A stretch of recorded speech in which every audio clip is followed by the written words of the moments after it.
Quand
je vais la voir à la gym, elle fait pareil, mais c'est une fois moi. Salut, ça va? Super.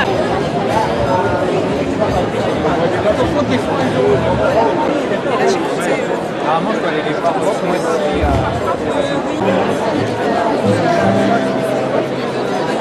Elle touche la tête.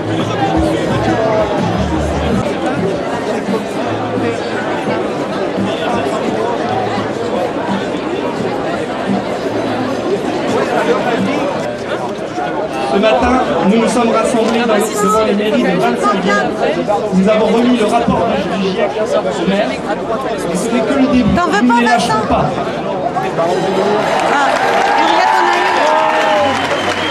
J'ai tiré quelques éléments de ce rapport parce que c'est très compliqué, il y a beaucoup de choses, mais des éléments qui sont très importants.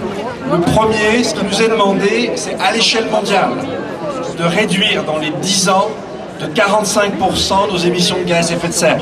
Pour nous ici, ça ne fait pas par 2, ça fait par 4. C'est pas simple, il faut absolument qu'on le fasse, vous verrez pourquoi après. Et ensuite, à partir de 2040-2055, on doit être à ce qu'on appelle la neutralité carbone. C'est-à-dire qu'il n'y a plus rien qui part dans l'air. Ça, c'est une légitimation un peu pour les voitures électriques parce qu'on peut capter à la source. Ça, c'est très important, ne plus rien émettre après. Et évidemment, ce n'est pas simplement le CO2, c'est aussi le méthane, c'est aussi le protoxyde d'azote. Donc évidemment, manger moins de viande, c'est une nécessité pour cet aspect-là.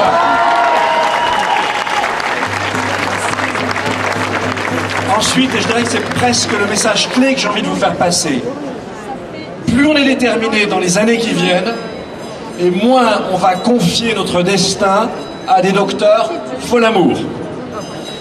Même dans le rapport du GIEC, si on ne fait pas bien les choses, après, on va devoir planter, par exemple, des arbres à croissance rapide à la place de culture.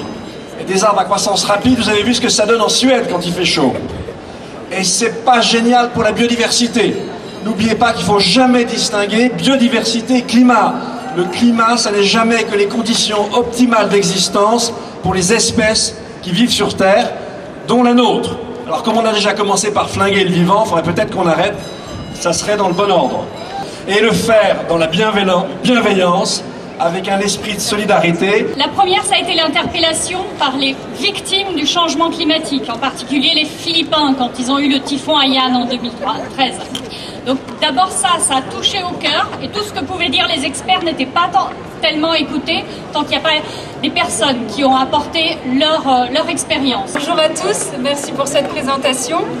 Donc ce matin à 11h, nous étions une centaine de personnes à pousser les portes en même temps des mairies de nos régions, et ce grâce à quelques habitants qui ont accepté de se porter représentants de leur commune. Donc déjà merci à eux.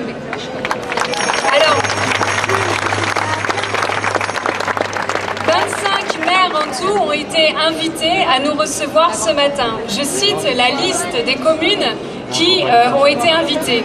Le maire d'Annelin, le maire de Béthum, de Bosquep, de Chéran, la communauté de communes du Pays de Mormal, la communauté de communes du Pével-Carambeau, de Fâche-Tuménil, d'Aubourbin, d'Élem, d'Em, de la Madeleine, de Lambersart de l'Équin, de Lille bien sûr, de l'Homme, de Los, de Mont-Saint-Barreuil, de Mouveau, de Ronchin, de Saint-André-les-Lilles, de Tourcoing, Valenciennes, Villeneuve d'Ascq, de Vacal et de Wormhout. Donc les bases d'une collaboration que nous souhaitons fructueuse ont été posées ce matin, donc c'est vraiment une très belle première étape. Merci.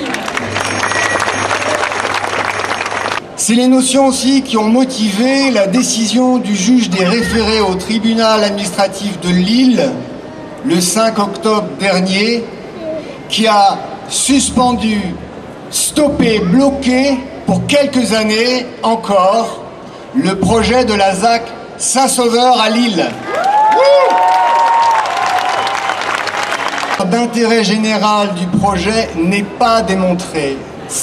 En fait, l'intérêt général, c'est un bilan qui est censé être positif entre les avantages du projet urbain et ses coûts en termes de dangers sanitaires, en termes de nuisances environnementales et en termes de destruction de la biodiversité. Et le 5 octobre dernier, le juge du tribunal administratif a fait passer l'orange au rouge. Nous avons du temps pour penser un projet alternatif. Nous avons besoin d'être les plus nombreux, les associations Parc, Protection, Aménagement, Réappropriation collective du site Saint-Sauveur et de son belvédère, l'association pour la suppression des pollutions industrielles et le collectif Faites la Friche vous invitent à rejoindre la mobilisation. Bonne marche! Comme l'a exprimé récemment Aurélien Barraud, le sérieux a changé de camp. C'est Nicolas Hulot, l'enfant du pays, qui a raison.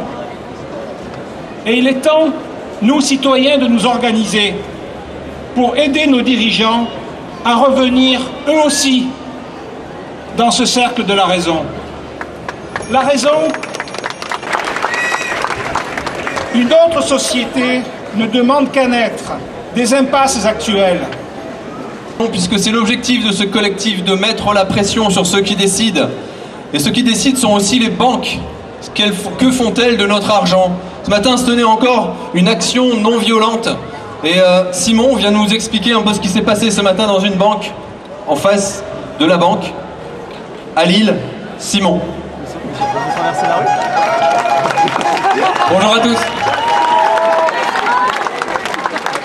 Le jour où j'ai pris conscience qu'à plus 3 degrés, l'humanité allait s'effondrer, je me suis rendu compte que les alternatives et les marches à elles seules ne suffiront pas. Nous devons aussi nous opposer et résister aux projets ainsi qu'aux entreprises qui continuent d'aggraver le dérèglement climatique. Pour ça, nous organisons des actions non violentes de désobéissance civile. Un mode d'action puissant et efficace pour lutter contre cette politique climaticide dont nous ne voulons pas. Grâce aux actions de désobéissance civile des Amis de la Terre et d'ANV COP21, BNP Paribas a revu sa copie l'an dernier et refuse désormais de financer les gaz de schiste. Nous avons donné 3 mois.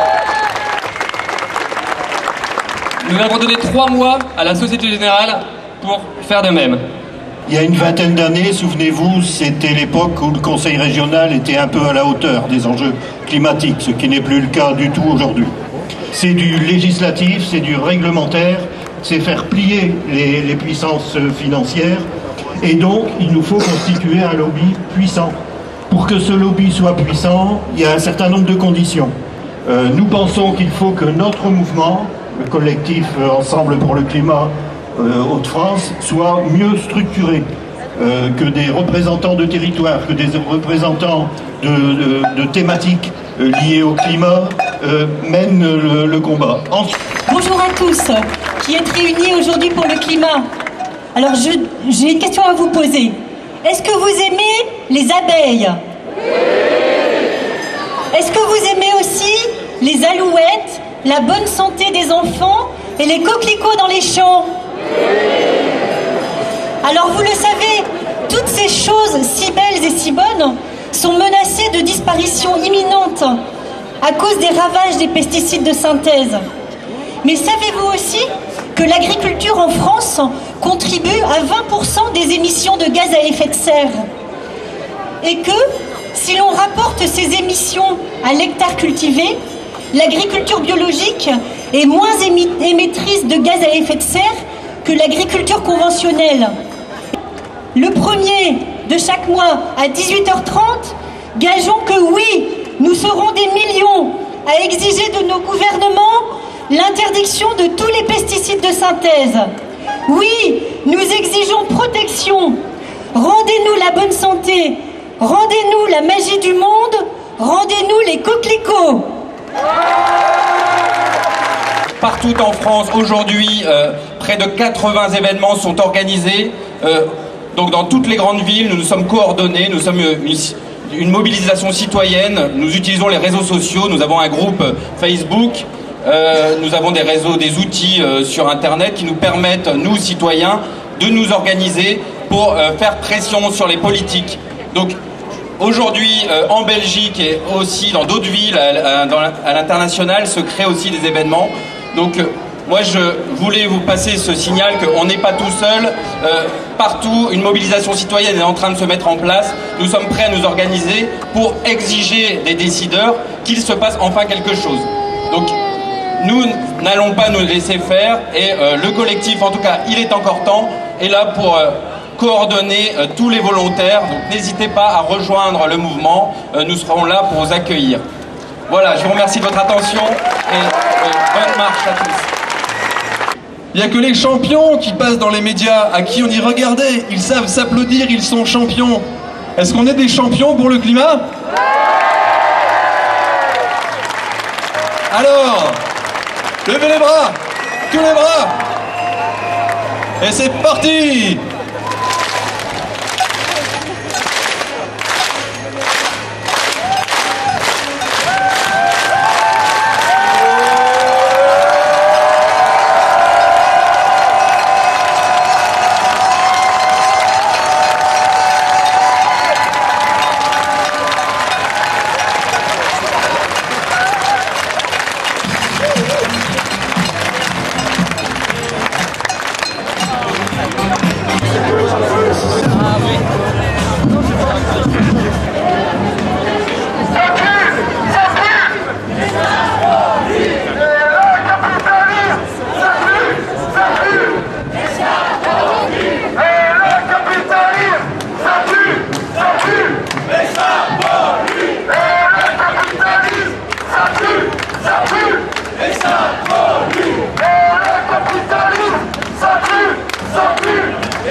Saccage à la planète, la rue répond.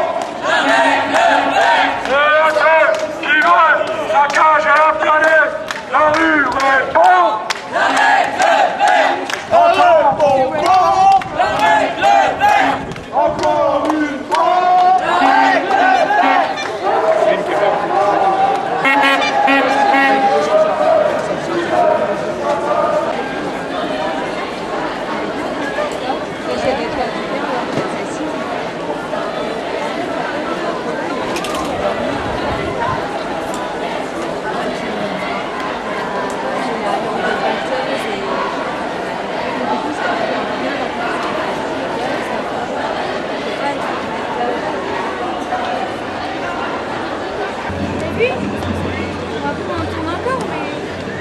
voit bien.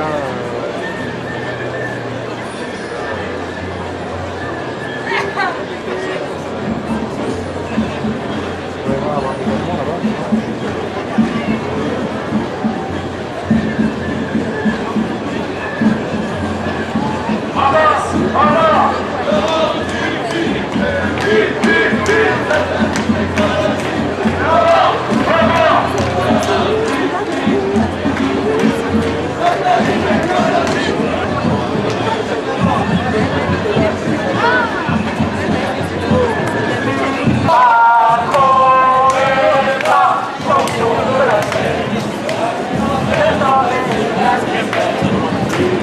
Sans le